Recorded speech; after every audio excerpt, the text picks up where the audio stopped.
After I call to order? Yeah. Okay.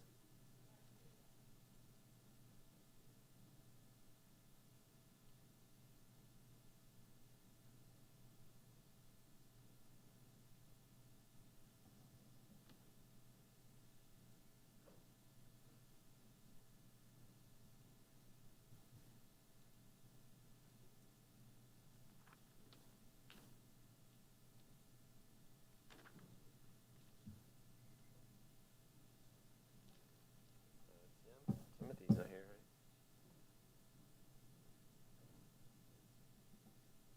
Jim's no longer.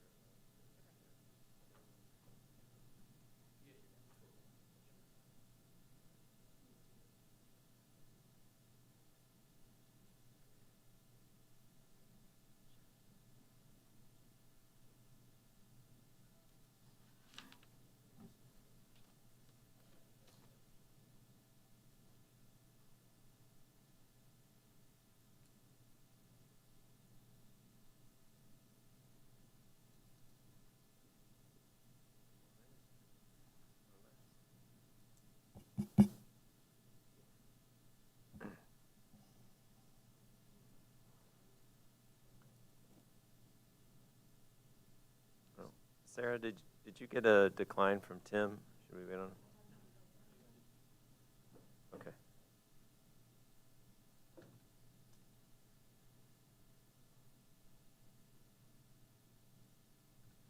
I guess 6 o'clock.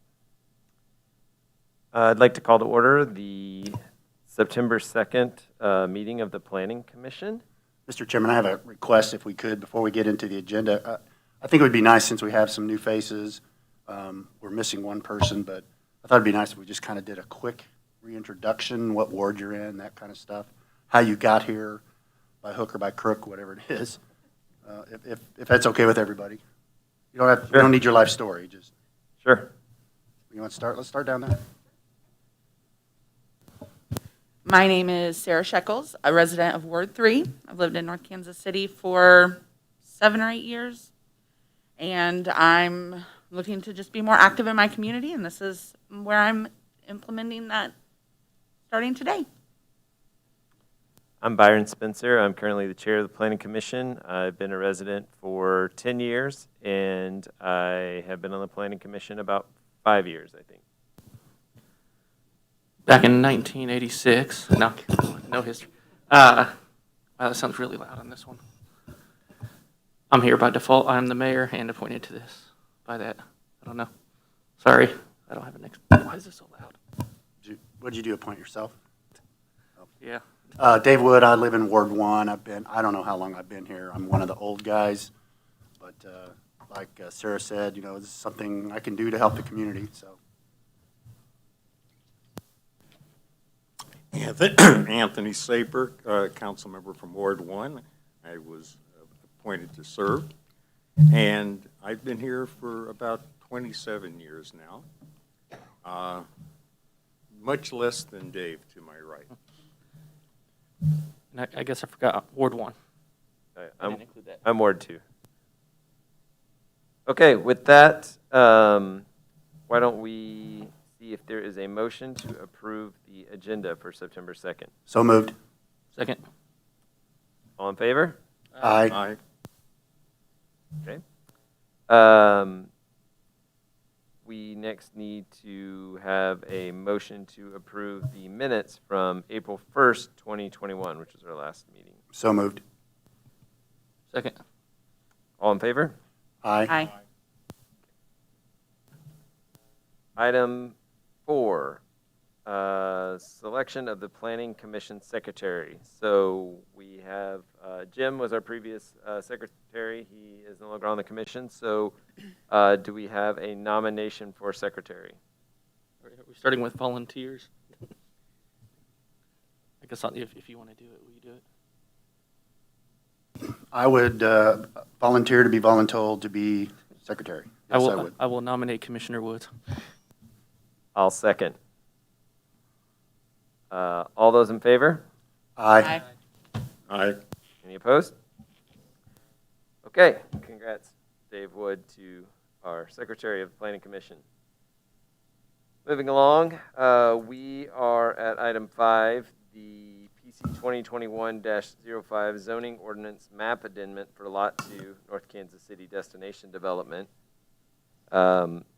We are going to start with a staff review of procedure. Good evening, Commissioners. It's nice to see you all in person. The Planning Commission makes a recommendation to the City Council in the case of a rezoning application. After holding the public hearing tonight, we did advertise the hearing tonight in the Kansas City Star, sent notices to property owners within 185 feet, and posted a sign on the property. We did have several phone calls about this case, but mainly inquiries. No one had comments to be shared with you this evening that they provided to us. We do ask the applicant to provide their case first, and we have John McGurk with Millhouse and his team with us tonight. Good evening, Mr. Chair, Mr. Mayor, members of the commission. John McGurk with Millhouse. I'm Vice President of Development for Millhouse. We are a multifamily developer based out of Indianapolis. I run our Kansas City office. With me tonight is Joe Giwa, who works with me on the development side. And then we have our design team from Roseman Architects and Mick from Renaissance, our engineering. Let me just start going through our project here. So just a little bit, just to familiarize yourself with Millhouse, if you care. Again, we were founded in Indianapolis in 2010. We came to Kansas City market in 2016, but we kind of pride ourselves on hard to entitle, mixed use, urban infill, best submarkets and second-tier cities, and offer a unique mixture of amenities in all of our product. We are a market rate Class A multifamily developer. Just to give you a little bit of flavor for what we've done locally in Kansas City, Marcado is a project at 27th and Truce, just kind of to the south of Hospital Hill. That was 186 units. Gallery was a partnership with Hallmark Cards at 27th and Gillum. It's a 361 unit project. Artistry just finished. That is a 341 unit project in the East Crossroads at 19th and Oak. Our Glade project down by kind of Cerner South Campus is a garden style 264 unit project. And then we've also done projects, a smaller project called Iconic Gallery, which is a 57 unit project. Arello, which is in downtown Olathe. If you're familiar with Olathe, that's where the old downtown public library was. And then we just broke ground on the home field site out at the old Schlermont Water Park in western Wyandotte County. So very active in the Kansas City market, very excited about North Kansas City. As Sarah probably could tell you, I've looked at a lot of different sites in North Kansas City, and we're excited about the One North development and everything that the city and you all have done over there and the vision. Hey, Mr. McGurk, before you go too far, go back to that picture of the Mikado. I'm dying to know what that is suspended there. That is a light. Oh, okay. Yeah, so it is just that is. So you got 3-story units on each side with a courtyard with suspended lighting over the middle of the courtyard. Wow. Cool. Thank you for asking the question. So a little bit about what we're proposing over at One North. I won't go into too much detail. You guys are more familiar with this than I am. This is the latest iteration from Mr. Warner on kind of the One North development. Obviously, you've got the backyard. You've got the hotels. We're very excited about the grocery store that'll be going in there. Very excited about the potential for the health club. Moving on to our site, we are proposing plus or minus 272 units, luxury units, a mix of studios up to 3 bedrooms, fully amenitized, on-site parking, either surface or garage parking. Proposing to start construction hopefully in the first quarter. I'd love to start by the end of this year. It'll likely be first quarter of next year, with construction going till 2023. You can see our parking counts there. It's 6 residential buildings with a standalone clubhouse and pool. I have dog park, again, covered garages, fully enclosed covered garages. Here's just a aspirational image of what along Diamond Parkway, that 4-story building facing the parkway will look like. A mix of masonry, fiber cement, metal siding. with that, I'm happy to entertain any and all questions or hand it over to Sarah to give you the staff report. Any questions for the applicant?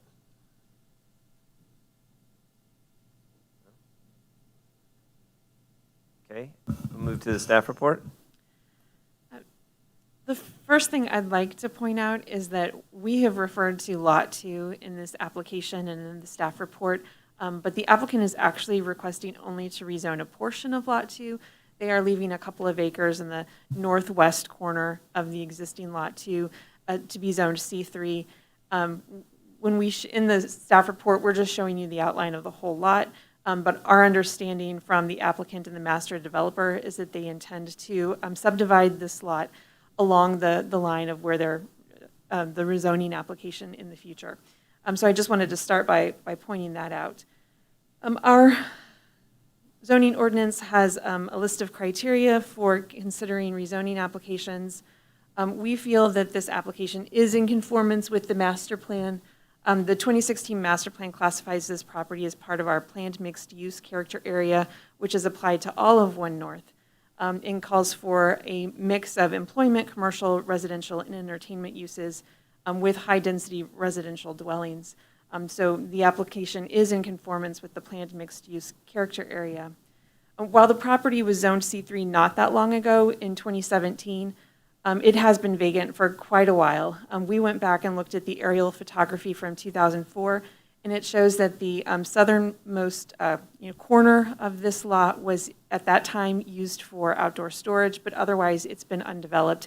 I'm not sure that this lot really has ever been developed.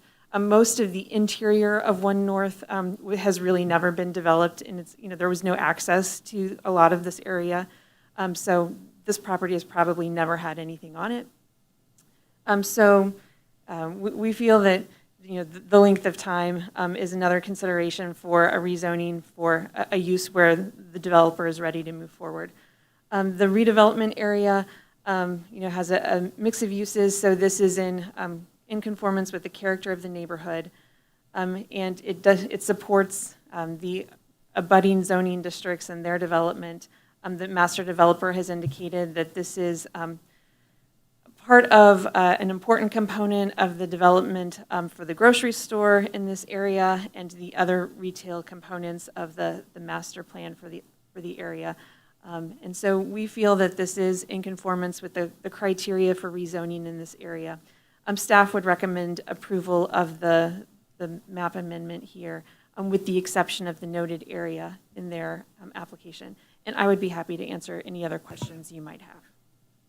Mr. Chairman, I have a question. Go ahead, Dave. Sarah, you kind of touched on it. I was looking at the analysis. It's on page 4. It's item 5. It talks about the effect of the approval of the condition. It says the master developer has indicated that the rezoning and subsequent residential yada yada is necessary to support further retail.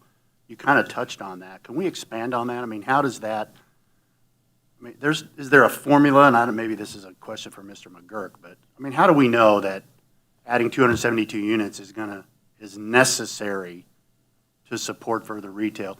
And you all know why I'm asking this, because there's a huge faction of folks in this town that they always ask, why do we need more apartments? Sure. I'm just trying to figure out if there is a logical reason, if there's a correlation, do we have studies? Why is that? Why do we need 272 more units to support retail? And then I guess my part B of that would be, what's in it for the residents? So two-part answer to the first question.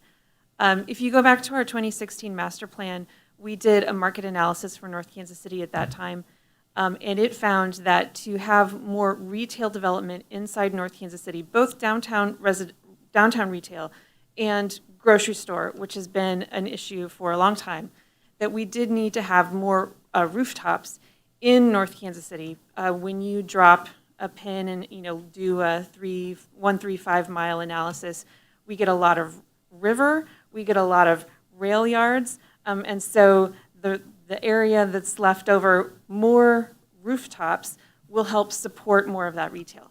So going back to 2016, we've known increasing the population here is going to help support those things that, residents have told us that they want, like grocery, like downtown retail. The master developer, in his attempts to develop a grocery store, because that's part of our development agreement with Rick Warner, has found kind of the same thing, that he's having more residential development here is important to get someone to agree to do the grocery store development. And so I was on vacation when he held the open house at the end of July to talk about the grocery development and this application. So I don't know what information he shared at that meeting. It wasn't much. Okay, but I know that the grocery developer has told him that this apartment development with Millhouse is an important component of them agreeing to do the grocery development. And so I think that that's, if people ask what's in it for us, this is a way to support additional retail development to help serve the residents of North Kansas City. Sure, and that makes perfect sense, and I like that you're thinking of other types of retail. I mean, we could have more breweries, and, those, we could, but the other question I get, and I'm sure you guys all do get this too, is are we chasing rooftops just for a grocery store? Because that doesn't seem logical if we're chasing all these rooftops just to get a grocery store. It doesn't make a lot of sense to a lot of folks. So can you expand on that? Well, if you go back to the market analysis that was done in 2016, it does lay out how much, kind of that relationship between additional residential development and how much retail, the economist felt could be supported by residential growth in North Kansas City. So if you want to get into the nitty-gritty, I would refer you, it's Appendix A to the master plan. It has a lot of additional detail about types of retail, and what they felt, how much could be supported by certain numbers of residential population.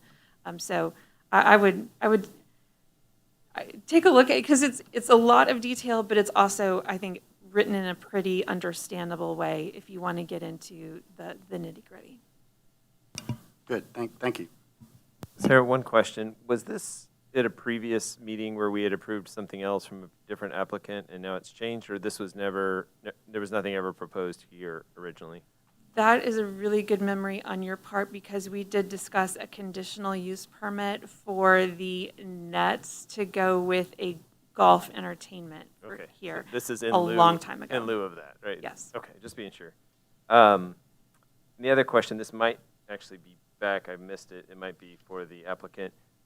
It says luxury. Do we have any numbers on the rate? Usually when we see a presentation, we get some kind of idea of what the rate's going to be on the units. Sure. So, studios will range in about $1,000, which studios are really a dark one-bedroom. It's an enclosed bedroom, up to the three-bedroom, which will be right around $2,000. So your ones and twos will be kind of in between that range. Okay, thanks. Sure. And I just want to point out, Ms. Copeland mentioned the rest of Lot 2. If you take that line up on the top left and just go straight out, that's the excess land. So this is just showing what we are proposing to rezone, if you wanted clarity on that.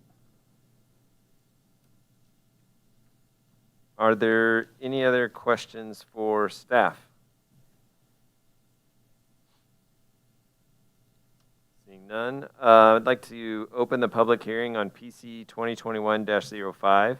If you wish to speak on this item, please approach the microphone.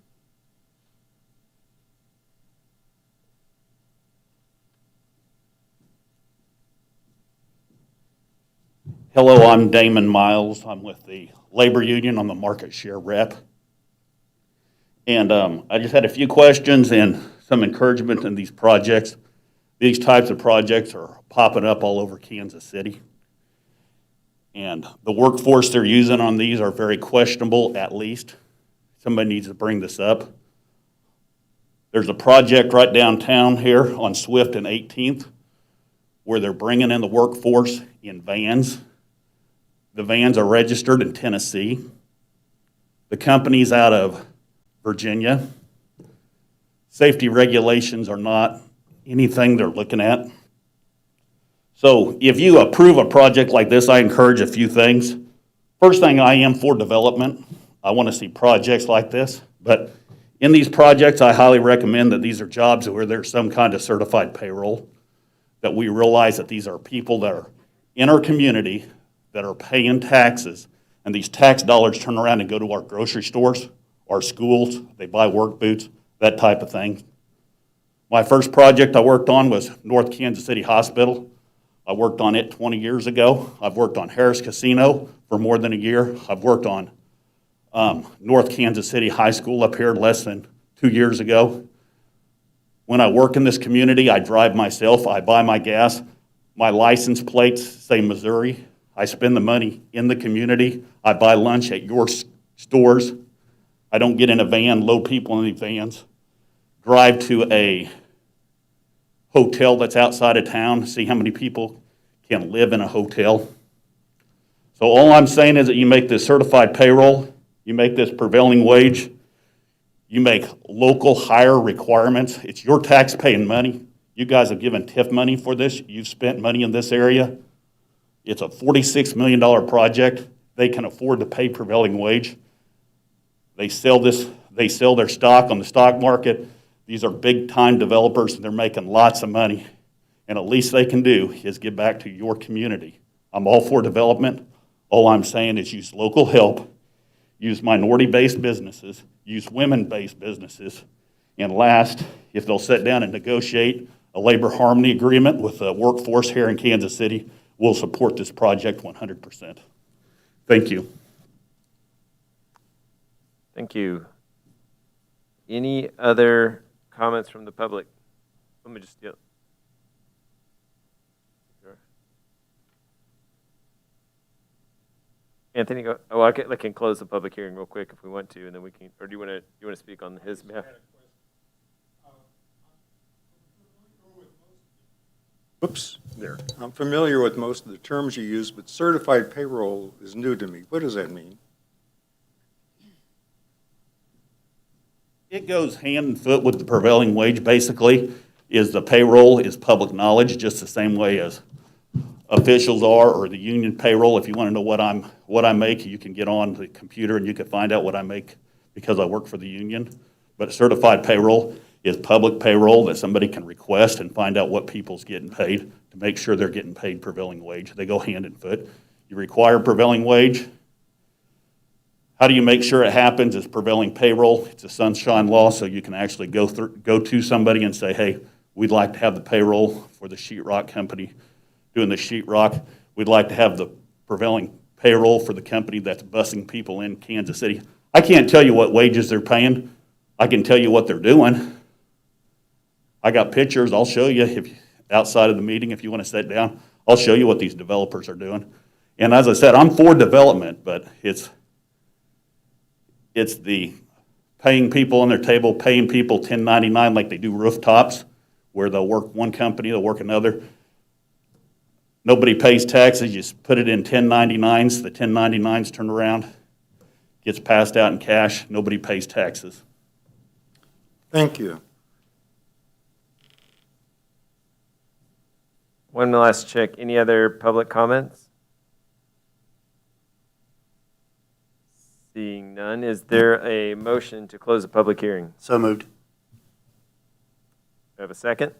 Second. All in favor? Aye. Aye. Opposed? I do have a follow-up question, though. I mean, is that, silly me, I assumed that the labor force would be on the up and up, and I'm guessing that's not the case. And I don't even know, is that within our purview on this commission to talk about those things? I don't know. I'm sorry, Commissioner Wood. I'm not sure whether you could require that or not. It's not something that's come up in a previous rezoning case. And I would want to defer to Mr. Barzee and ask for his opinion. And he is not in the office this week. Is that something we could ask you to ask him about, or should I initiate cer- that? I'm happy I to. certainly would be happy to. Okay. Well, if that's okay, I would like to request that. And if it's also okay, I'll reach out to him as well, just to follow up. Councilmember Saber? I would, since we still have to get those rulings from our Counselor Barzee. I would like to say, is it possible that we could recommend to the city council that those kinds of provisions be included, if possible? You are the recommending body. You can and add to your recommendation any conditions you would like. Well, I would move that we do so, I would if that's agree. appropriate. Do we have do we want to have a motion on the case with recommendations? I note in the middle of Well, I'm guessing, I don't think we want to move to denial. I mean, we could recommend approval. I wouldn't know the wording, approval with the condition that we get some information that we're comfortable with from Mr. Barzee. I mean, I don't know. Does that seem reasonable?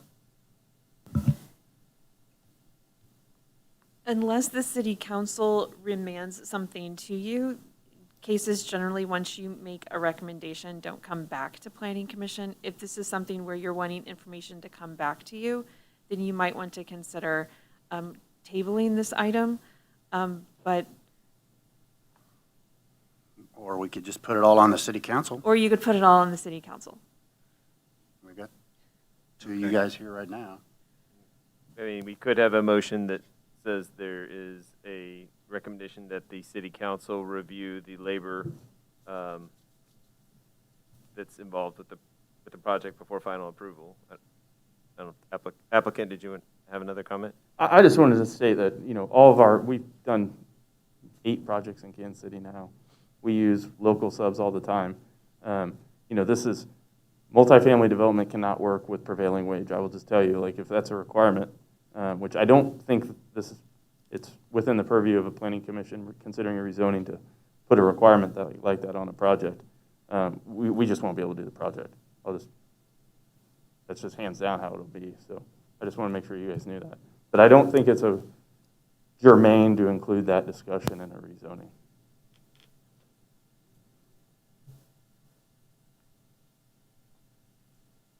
So, we kind of have a decision we can make here. We can take a motion as it is. We could table it, or we could take a motion with a recommendation to the city council to discuss further.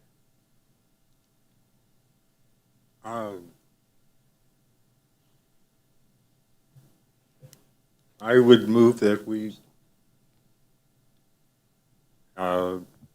proceed so that we can recommend to the city council that they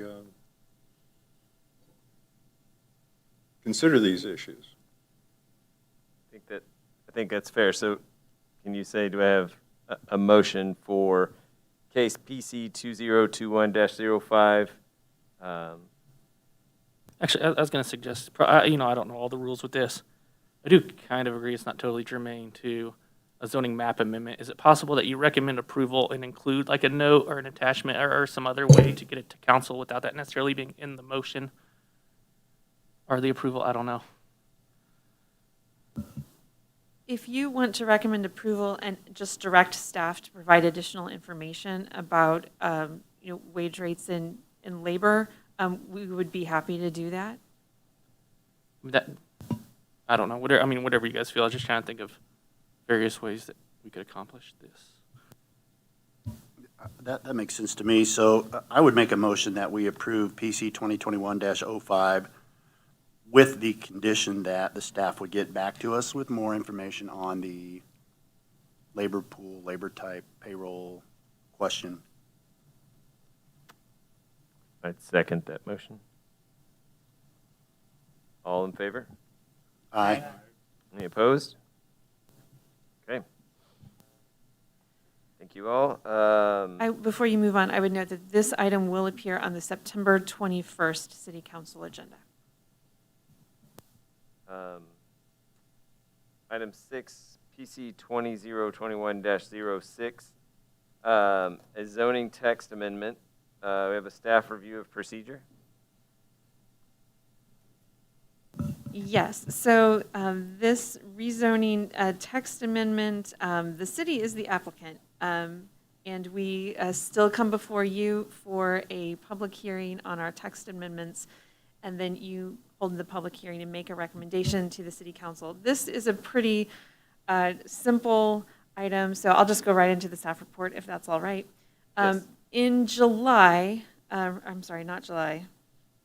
Let me find where I am in my staff report here.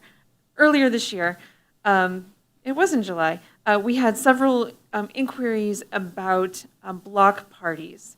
And when the city council updated its criteria for the block party program in July, we looked at, went back and looked at the ordinance and realized that the way that this had been worded when we updated the zoning ordinance in 2019 did not exactly match up with our practice of how we were reviewing short-term conditional use permits. And so we told the city council at that time that we would update the text of the zoning ordinance about this item at our next opportunity, which is tonight. So if you read the text of the short-term conditional use permits, they specify that they are approved through the conditional use process. But we have never actually used that process for short-term conditional use permits. The conditional use process is like the rezoning process. We, mailed notice and public hearing at this, and you all make a recommendation. Short-term conditional use permits, we have always just taken to the city council for their approval. These often appear on the consent agenda. So we are recommending the amendment that's before you tonight in section 17.12.040.e, subsection 1, and then in subsection 2, to clarify that this is not using the general conditional use process, but is approved by action of the city council without referral to the planning commission. This is the practice that we have used for my entire tenure here with the city. And so that's the goal. We do feel that this, the Missouri revised statutes give the city the authority to determine how they're going to handle issues like this. We feel that this meets the purposes of the zoning ordinance. It's in conformance with our master plan. We do want to allow people to hold block parties and special events and these kinds of short-term events for lots of reasons. It's in conformance with our master plan, so staff recommends approval of this item. I'd be happy to answer any questions you have. It's a pretty simple one. Yeah, it is, Mr. Chairman, I do have a question. Go ahead, Dave. So, sir, I guess my question may not be for you specifically, maybe to the council persons that are here. I'm just curious if the council might want that process to go through the planning commission, given all the back and forth and all of the stuff that went on over the simplest thing like a block party. I don't know why the council would want to engage all their time hassling those things out, and I'm curious if they might want those things to go through the planning commission so we could sort some of that stuff out. Part of the issue is, I understand it from council, if you don't mind me speaking for you for a moment, is there is a desire on the part of the city council to make this process quicker, particularly for very simple applications like a block party. And part of, one of the things that came up in this discussion was, could the city council designate certain applications to be approved by the city administrator without needing to wait for a city council meeting? And so I think because the desire is to streamline and make this faster and easier, asking an applicant to potentially wait a month for a planning commission meeting would kind of be the opposite of what I think the council's desire is. City council meets twice a month. And that is still sometimes seen as a time frame impediment to people being able to come in and get these approved. Is the city manager willing to accept that responsibility? Because if I that could gets not approved speak by to the that. city manager, then technically the city manager's kind of on the hook for it. I would refer that to Councilmember Saper or the mayor. I would say the best of my knowledge, yes. I believe maybe I'm not sure if it's already occurred or not, but I know we've delegated that. I couldn't tell you 100%, but no, from everything I understand, the answer would be yes. I've heard no objections from Yeah. the city administrator to doing that. But nothing On the other hand, I haven't heard, as I recall, anything saying, I definitely will do this and want to do this. I think we were planning to make this amendment, and then you all were going to take some action delegating that in the case of block parties to the city administrator. Yeah, that was Okay. my intention, at least. Yeah. Okay, thanks. Thank you. Any other questions for staff? Okay, I think we now have to open a public hearing on PC 2021-06. If you wish to speak on this item, please approach the microphone. Seeing none, is there a motion to close the public hearing? So moved. Second. All in favor? Aye. Any opposed? Is there a motion on case PC 2021-06? I would move that we approve PC 2021-06 as recommended by staff. Second. All in favor? Aye. Opposed? Item 7, comments from the public. Any comments from the public? Thank you. My name is George Schluter. I reside at 800 East 23rd Avenue. We bought that property in February of 19. The earlier discussion about unions. I spent 40 years plus in residential development and building. I've testified before Kansas City, Missouri, Gladstone, Platte County, Clay County. I've never had a question come up about prevailing wage unless it was a city or jurisdictional finance project. I don't think it belongs in private enterprise. Thank you. Any other comments from public? The only reason I brought it up was that you've got a large amount of TIF money involved in this. It's not residential, it's large-scale construction. You've got a lot of TIF money.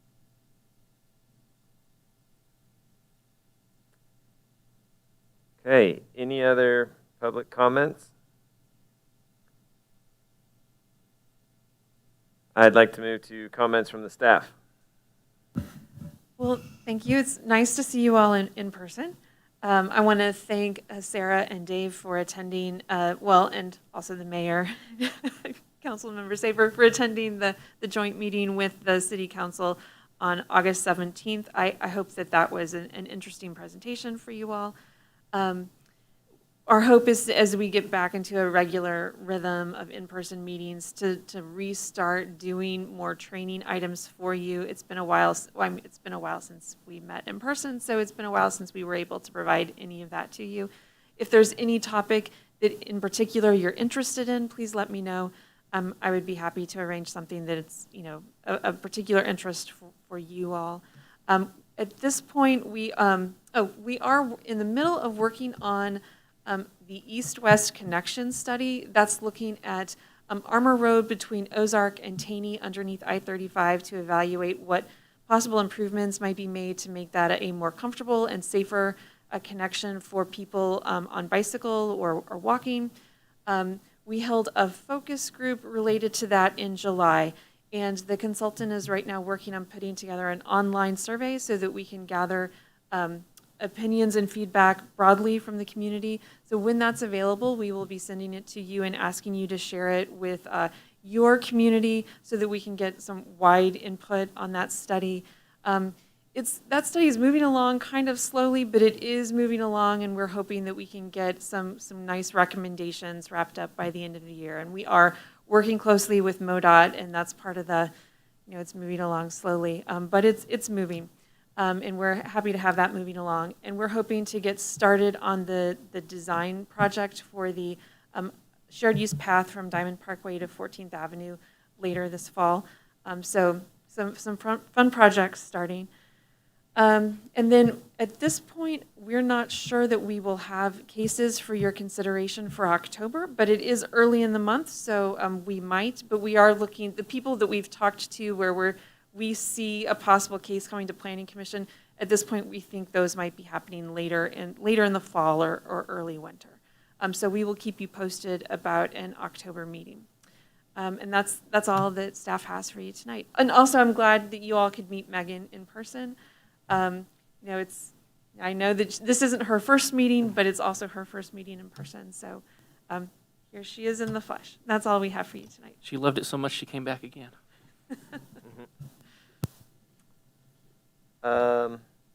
Any comments from commissioners?